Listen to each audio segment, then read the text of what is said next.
கீடு உனக்கு ஃபோன் வந்துருக்குடா. யாரா? உன் ஃப்ரெண்டு தான் யாரோ. ஃபோன் லைனில் போடுறேன். இந்த பக்கம் நான் அந்த பக்கம் வேண்டா. உங்கள் தாத்தா நிறைய தாத்தாவா? பின்ன என்ன நீங்கள் நான் ஃபோன் பண்ண பிறகு கேட்குறேன். ஓ நீ யாரா முதல்ல? நானா கீடு, நீ யாரு?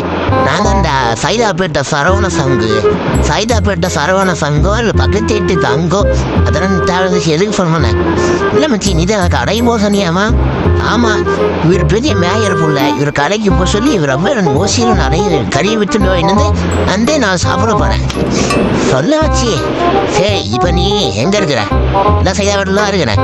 நேராக போனா நேராக போன டிச்சர் அதில் போய் சேர்த்துட்டேன். என்ன மச்சி நேராக போகலாம். நேராக போயிட்டேன். ரைட் எடுத்து நேராக போனால் ஒரு கறிக்கடை வரும். போயிடுறேன். போயாச்சு. அங்கே என்ன வேணும்?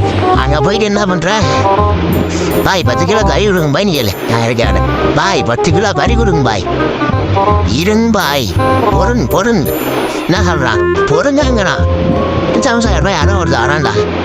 இல்லை பாய் கேட்குறாரு. என்ன பாய் 2 கிலோ கறி கொடுக்குட்டா? காசு இல்லைங்க பாய். அச்சான் பாய் பல்ப் வாங்கிட்டான்டா. காசு இல்லை அவர்கிட்ட போய் வேட்டுறேன். நான் கறி எடுத்துக்கிறேன் தராங்க பத்தியா? அரே சாலா கறி கொடு. இதோ என்ன வெட்டிட்டு இருக்கிறல்ல? டக்குன்னு வெட்டிட்டானா? கறி எடுத்துட்டு ரைட் எடுத்து ஸ்ட்ரெயிட்டாக போனா ஒரு சுடுகாடு வரும். அந்த குழி தோண்டி நீ மேலே படுத்துக்கிட்ட அப்படியே மேலே மூடிக்கோ. வேண்டாம் அந்த நான் அருணாச்சலம் இது மேலே